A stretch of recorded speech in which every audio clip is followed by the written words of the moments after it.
Hello everyone, Lewis Crompton here, and this is not financial advice. I want to share with you what I believe to be the number one tip that leads people to be successful as traders and as investors. I'm also going to share with you some of my top tips that I use to help people maintain consistency. So, just gave the game away there, didn't I? Tips that I have cultivated in my own life and in the lives of my mentees over the past 7+ years of teaching other people the life-changing skill of trading and maintaining consistency. So if I could summarize for you the number one defining factor that leads to success in investing, success in trading, success in anything really, then it would be the word consistency. Now, if you can be consistent, then you will get to where you want to be in time and quicker than if you were inconsistent. Like I always say, there is no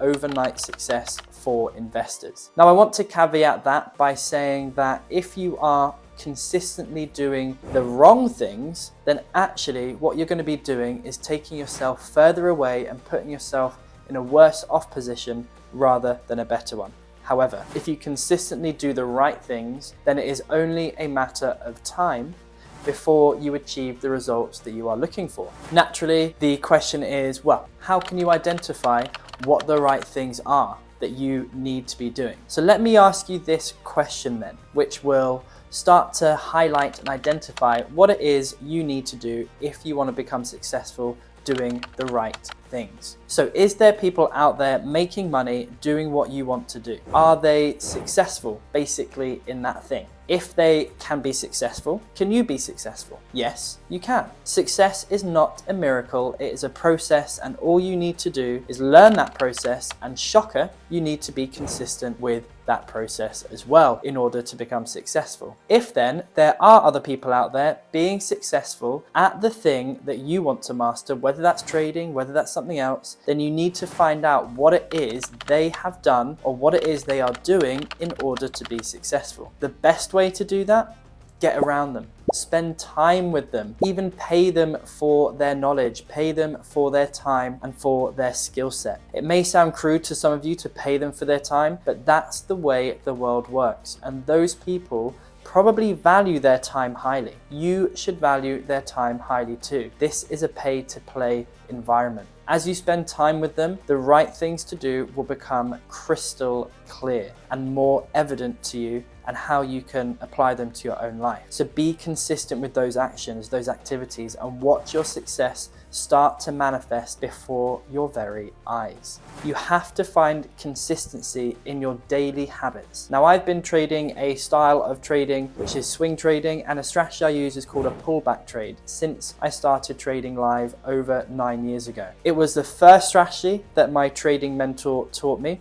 He tried to teach me 3 different strategies, but at the time I could only comfortably identify just that one strategy, pullbacks. So I started with them. I had a lot going on in my life, running a business, full-time job, all of that. Very quickly, I got to grips with this one strategy, and I was able to identify them in the financial markets with relative ease and place trades live in line with that strategy. Now, when I started trading them live, I had to be really consistent with my strategy criteria that my trading education had given me. I actually got really angry because my results were not what I had forecast or anticipated, and I just could not for the life of me figure out why that was. I was doing the same thing and it wasn't happening for me. So I thought maybe the market conditions have changed. Maybe the strategy is rubbish. And I took my data, that is the results from my trades that I had, to my trading mentor to see what he had to say for himself, because I was full on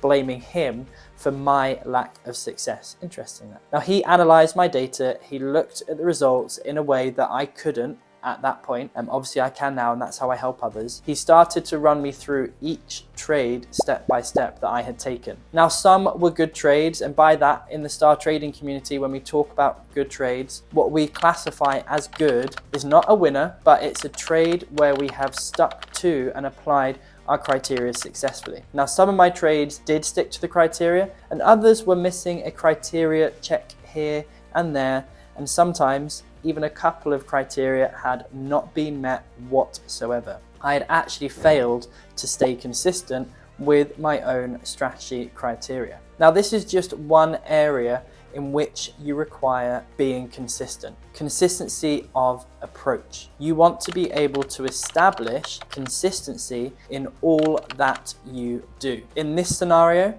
I decided to get those criteria out of my head and create a printed checklist step by step for each of my trading strategies. This is something that I now give to my mentees, especially the more analytical ones, so they have that thing they can walk through. Now, this meant there was no way that I could take a trade, enter the financial markets without establishing if all of the criteria had been met. To force myself into consistency of approach, I created a rule. No trade could be taken unless I could tick off every component on that list. Now, that was a complete game changer for me and elevated my ability to stay consistent. Now, I know the word consistency can scare some of us. It scared me, but you have to get over that fear and just get consistent. The major fear when it comes to consistency is often really tied to the question of, are we talking about time consistency? And in reality, I am.